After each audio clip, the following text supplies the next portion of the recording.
Hey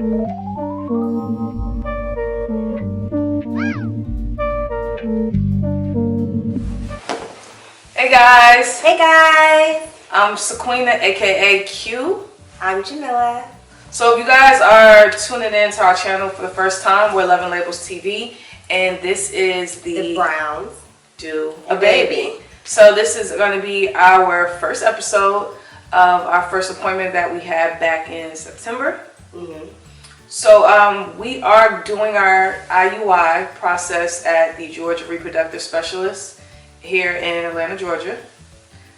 So we're going to actually show you guys some clips. A little footage. A little background scenery.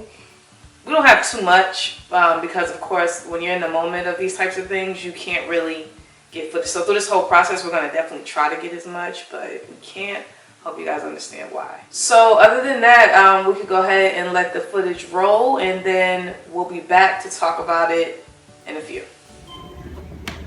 So we're at the Georgia Reproductive Specialist doing our first consultation for the baby. Waiting on my wife, but it's separate cars, so I look super sleepy. Y'all know I do not do mornings, so yeah. So guys, this is the point where my wife is just ignoring me on her phone. I'm in here filling out paperwork and she's just ignoring me like I don't exist. So this morning we drove separate vehicles because we both have to go to work after our appointment.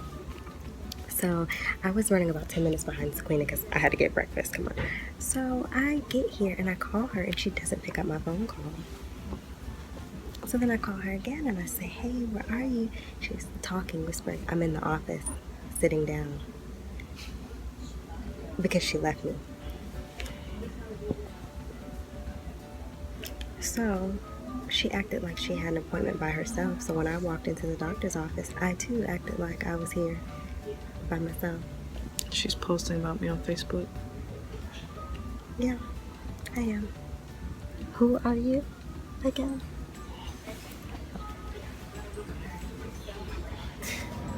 Hey, Sequina. So do you know you're about to take an ultrasound? Do you know what that means? Yes, they're about to stick something in me. This thing that has a glove on it right here.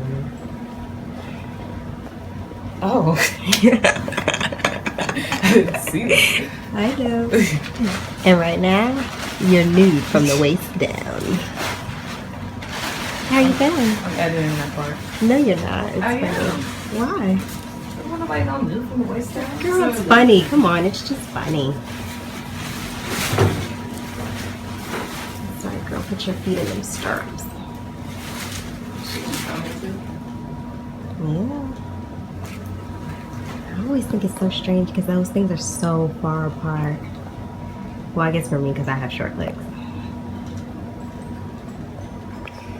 And here we have the specimen. So when we first get there, we see how Sequina actually went into the appointment without me.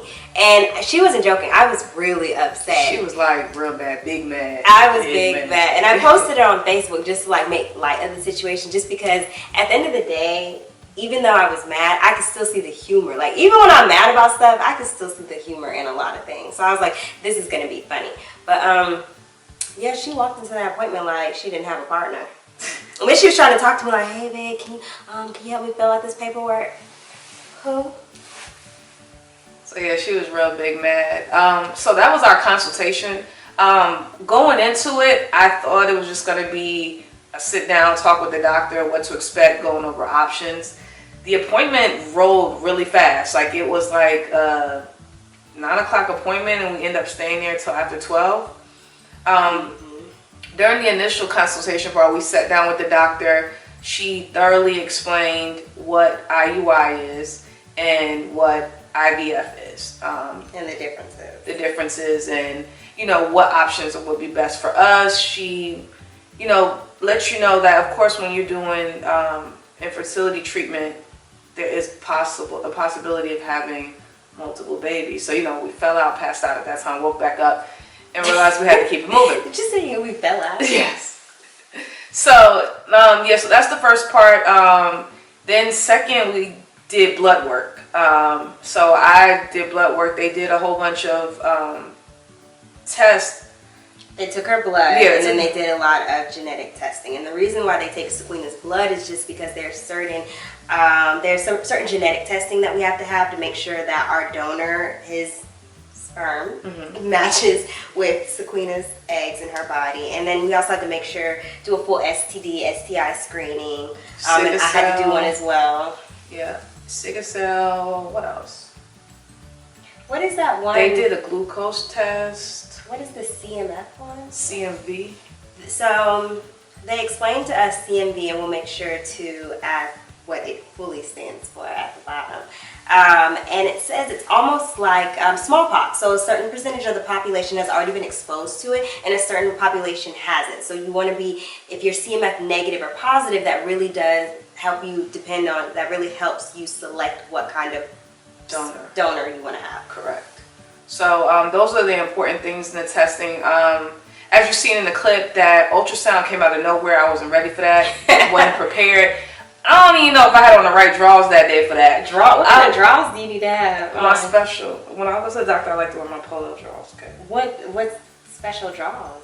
I've never thought about that. My nice ones. So whatever I got on, you gonna see. So anyway, so the ultrasound, basically that portion of the appointment was to detect if I had any fibroids and things like that, and to see if there's going to be any complications during the pregnancy process. And what else did we discuss at that appointment? A lot of that appointment was just getting all of the things that they would need for us to discuss the results when they would come back. So her blood work, the genetic testing, I can't think of what else, because it was mostly that. It was a lot more waiting around than actual test. If you guys are in the Atlanta area and you are interested in doing the infertility process, I would suggest Georgia Reproductive Specialists. They do have seminars, and we can link their information because that's how we initially went about going with them. They have a seminar, I think, on Wednesdays once a month. That's free, and you can go get the rundown. Oh, also on our first appointment, we did meet with a financial advisor. Basically, ahead of time, I provided all my insurance information. They then got with my insurance provider, seeing what type of benefits, see what we had to pay out of pocket, and what insurance would cover. So that was something that I'm glad that was discussed on the first appointment, so we know going into it how much we're going to pay out of pocket. And what I really do appreciate about them is that they have different people who specialize in different things. Like the financial advisor, they also had, who else? She wasn't a dietitian, but what else was she? She was a nurse, and she came in and she talked to Sequina about her diet. Like, it's just different people to talk to you about certain things. There's also a woman who talked to us about the day of her insemination, exactly what steps she would need to take. So it's just very good to have people who are very knowledgeable and they specialize in that. And they did just ask us questions like how long we were together. There's also counselors that they provided that they want you to go through a counseling session, you know, to help you with selecting a donor, helping you understand the process a little bit more. So we haven't done that yet, but we will be doing that actually this week. So that's kind of our last step before we can get it started, you know? Get it popping. So this is, what else do you have? Anything else? I can't think of anything else, just not to go into an appointment without me. I will not go into an appointment without my wife any longer. If I didn't learn anything else, I learned that you should not go into an appointment without your wife. Ever. So we're going to go ahead and drop a couple of links just for information purposes. But what I suggest, anybody that's interested in IUI, IVF, do your research. You know, it's so much that we can't sit here and tell you everything that you need to know. What will happen, honestly, is just something when you're thinking about making that decision, just start doing your research. There's a lot of information out there. And also talk to people who've gone through some of the process. Just doing research for me is a great starting point, but it also helps just to talk to people that you know, just so that they can discuss and go through the emotional aspects of it. And then there's also a lot of forums. Me personally, I like reading forums. There's a lot of forums. Even on the donor website that I go to a lot, there's a lot of forums where women communicate back and forth, like they're very supportive of one another. So it's kind of like, you know, a little community. So it's really, really very supportive. So things like that will also, you know, help you in understanding the process. But that's all we got for you guys today. Right now. And we'll be back. We're going to try to go and drop a baby episode the first Sunday of every month. So you can look out for a video then. And then, you know, going forward, we're going to be dropping our regular vlogs every Sunday as well. Later. Bye.